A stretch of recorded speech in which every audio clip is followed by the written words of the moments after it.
Warahmatullahi wabarakatuh. Perkenalkan, nama saya Indah Ardina, NPM 2021020240. Baik, di sini saya akan menjelaskan sedikit tentang PPT yang berjudul Pendekatan Filsafat Hukum, Ilmu Sosial.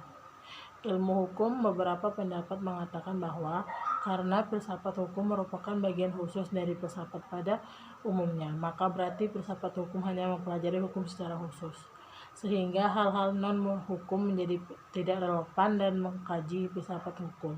Sebagai filsafat hukum tunduk pada sifat-sifat, cara-cara, dan tujuan dari filsafat umumnya.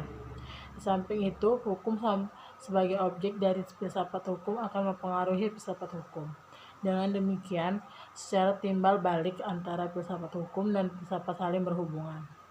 Secara sederhana dapat dikatakan bahwa filsafat hukum adalah cabang filsafat, yaitu filsafat tingkah laku atau etika, yang mempelajari hakikat hukum. Dengan perkataan lain, filsafat hukum adalah ilmu yang mempelajari hukum secara filosofis. Jadi, objek filsafat hukum adalah hukum dan objek tersebut dikaji secara mendalam sampai kepada inti atau dasarnya, yaitu disebut dengan hakikat sosial. Filsafat sosial merupakan cabang filsafat yang mempelajari persoalan kemasyarakatan secara kritis, radikal, dan komprehensif. Sejak Plato dan Aristoteles, kajian terhadap persoalan kemasyarakatan sudah menjadi objek penelitian tersendiri. Menurut Plato dan Aristoteles, susun masyarakat mencerminkan susunan kosmos dan abadi.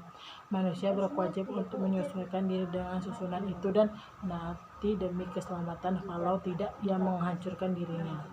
Pada abad pertengahan, masyarakat Eropa masih memperlihatkan pada pola dasar yang sama, hanya sekedar mengkoreksi terhadap pahaman Plato dan Aristoteles.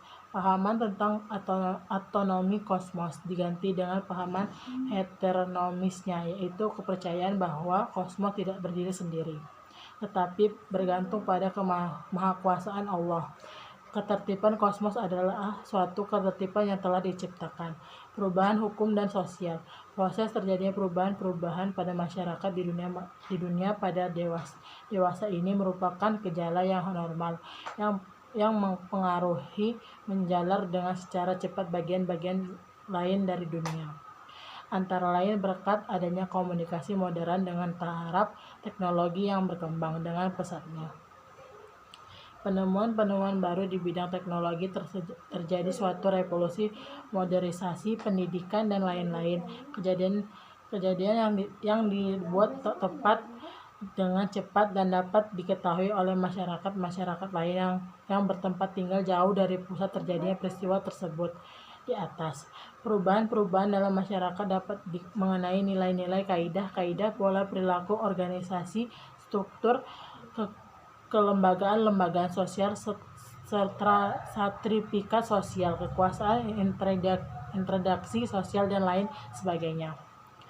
Faktor yang mempengaruhi terjadinya perubahan sosial. Pada umumnya dapat dikatakan bahwa sebab terjadinya perubahan sosial dapat bersumber pada masyarakat itu sendiri, dan ada yang letaknya di luar masyarakat tersebut, yaitu yang datang sebagai pengaruh dari masyarakat lain atau dari alam sekelilingnya. Sebab-sebab yang bersumber dari masyarakat itu sendiri adalah antara lain bertambah atau berkurangnya penduduk, penuaan baru, tentang terjadi revolusi. Suatu perubahan sosial dapat bersumber pada sebab-sebab berasal dari luar masyarakat tersebut.